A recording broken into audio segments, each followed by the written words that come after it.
तो आज हम बात कर रहे हैं एप्पल इनके बारे में। कैसे एक गैराज से शुरू होकर ये कंपनी दुनिया की सबसे बड़ी टेक कंपनियों में से एक बन गई। हाँ, और हम Apple Inc a journey from garage to global icon लेख के कुछ खास हिस्सों पर थोड़ी गहराई से चर्चा करेंगे। बिल्कुल, मकसद यही है कि एप्पल की कहानी के जो अहम मोड़ रहे हैं, उनके प्रोडक्ट्स और उनकी सफलता के पीछे क्या वजह रही, उन्हें समझें। और ये कहानी शुरू होती है 1976 में कैलिफोर्निया के एक गैराज से। स्टीव जॉब्स, स्टीव वॉजनियाक और रोनाल्ड वेन। हाँ, और पहला प्रोडक्ट था एप्पल आई। सोचिए, वहां से आज ये कंपनी $3 ट्रिलियन से भी ज्यादा की है। क्या सफर रहा है। वाकई कमाल का सफर। एप्पल आए तो मतलब एक शुरुआत थी, पर असली बदलाव दिखना शुरू हुआ बाद के प्रोडक्ट से। जैसे कि 1984 में मैकिन्टॉश, वो ग्राफिकल यूजर इंटरफेस वाला पहला मास मार्केट कंप्यूटर। बिल्कुल, GUI यानी माउस और आइकन्स, इसने कंप्यूटर को इस्तेमाल करने का तरीका ही बदल दिया। पहले तो सब कमांड लाइन पर होता था। हाँ, वो काली स्क्रीन और सफेद टेक्स्ट। मैकिन्टॉश ने उसे विजुअल बना दिया, आसान, इंट्यूटिव। और सिर्फ आसान नहीं, खूबसूरत भी। यहीं से एप्पल की वो डिजाइन वाली सोच जो आज भी उनकी पहचान है, वो सामने आई। मतलब टेक्नोलॉजी को इंसानों के ज्यादा करीब लाना। लेकिन फिर एक दौर आया, 90s का दशक, जब स्टीव जॉब्स कंपनी में नहीं थे और एप्पल थोड़ा मुश्किल में था। हाँ, वो एक अनिश्चितता का समय था। इनोवेशन धीमा पड़ गया था, मार्केट शेयर कम हो रहा था। ऐसा लग रहा था कि कंपनी अपनी राह भटक गई है। फिर 1997 में स्टीव जॉब्स वापस आए। वो वापसी कितनी अहम थी? बहुत ज्यादा। वो सिर्फ एक CEO की वापसी नहीं थी, वो एक विजन की वापसी थी। उन्होंने आते ही प्रोडक्ट लाइन को एकदम सरल बना दिया, फोकस वापस लाया। और फिर आए वो प्रोडक्ट्स जिन्होंने एप्पल को फिर से खड़ा कर दिया।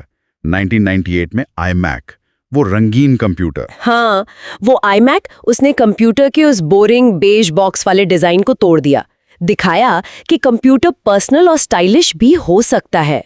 और फिर 2001 में iPod, उफ, म्यूजिक इंडस्ट्री के लिए तो वो एक भूचाल जैसा था। बिल्कुल, 1000 गाने आपकी जेब में।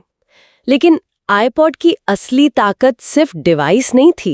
आप iTunes स्टोर की बात करिए, जो 2003 में आया। हाँ, iPod और iTunes का वो कॉम्बिनेशन, म्यूजिक खरीदना, ऑर्गेनाइज करना, सुनना, सब इतना आसान हो गया। ये एप्पल की इकोसिस्टम की शुरुआत थी जिसने लोगों को अपनी दुनिया में खींच लिया। और फिर ये इकोसिस्टम वाली सोच तो आज भी उनकी सबसे बड़ी ताकत है। निश्चित रूप से। और फिर 2007 आईफोन, शायद टेक्नोलॉजी इतिहास का सबसे बड़ा गेम चेंजर कह सकते हैं। फुल टच स्क्रीन, वो multi touch interface, mobile internet का असली अनुभव। और फिर ऐप स्टोर ने तो जैसे एक पूरी नई इकोनॉमी बना दी। सही कहा। आईफोन सिर्फ एक फोन नहीं था, वो हमारे हाथ में एक कंप्यूटर था, एक कैमरा था, एक म्यूजिक प्लेयर था। उसने स्मार्टफोन को फिर से परिभाषित किया। और ये सिलसिला रोका नहीं। 2010 में iPad आया। हाँ, जिसने टैबलेट कंप्यूटिंग को मेन स्ट्रीम बनाया। फिर 2015 में एप्पल वॉच, वियरेबल्स की दुनिया में। और हाल के सालों में उनके अपने चिप्स M1, M2, वो भी बहुत बड़ा कदम है। हार्डवेयर और सॉफ्टवेयर पर पूरा कंट्रोल, इससे उन्हें परफॉर्मेंस और एफिशिएंसी में बढ़त मिलती है। और अब विजन प्रो की बात हो रही है, जो 2024 में आया। Special computing. हाँ, AR और VR की दुनिया में एप्पल का बड़ा दाव। डिजिटल और असल दुनिया को मिलाने की कोशिश, ये दिखाता है कि वो अब भी इनोवेशन के बारे में सोच रहे हैं। तो आज टिम कुक के नेतृत्व में एप्पल $3 ट्रिलियन से ज्यादा की कंपनी है। सिर्फ फोन या कंप्यूटर नहीं बेचती। नहीं, बिल्कुल नहीं। अब उनका फोकस AI पर है, हेल्थ टेक पर है, R पर है, और सस्टेनेबिलिटी पर भी काफी जोर है।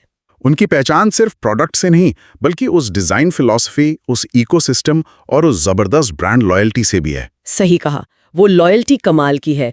लोग सिर्फ प्रोडक्ट नहीं खरीदते, वो एक अनुभव, एक पहचान खरीदते हैं। तो कुल मिलाके ये सफर दिखाता है कि एक क्लियर विजन, लगातार इनोवेशन और डिजाइन पर फोकस, और कुछ बोल्ड फैसले लेने की हिम्मत। हाँ, ये चीजें किसी गैराज स्टार्टअप को दुनिया की सबसे प्रभावशाली कंपनियों में से एक बना सकती हैं। ये कहानी सिर्फ टेक में रुचि रखने वालों के लिए नहीं, बल्कि डिजाइन, ब्रांडिंग और हिम्मत से बड़े सपने देखने वाले हर किसी के लिए प्रेरणा है। बिल्कुल। अच्छा, चलते चलते एक सवाल है। AI, हेल्थ, AR, इन सब पर एप्पल काम कर रहा है। आपको क्या लगता है, अगला बड़ा क्रांतिकारी कदम किस तरफ हो सकता है? कहाँ वो फिर से इंडस्ट्री को हिला सकते हैं? ये सोचना वाकई दिलचस्प है। शायद हेल्थ में कुछ बड़ा हो या फिर AR का अनुभव जैसा हमने सोचा भी ना हो, कौन जाने। पर हाँ, उनसे उम्मीदें हमेशा बड़ी रहती हैं। सही कहा, ये सोचने वाली बात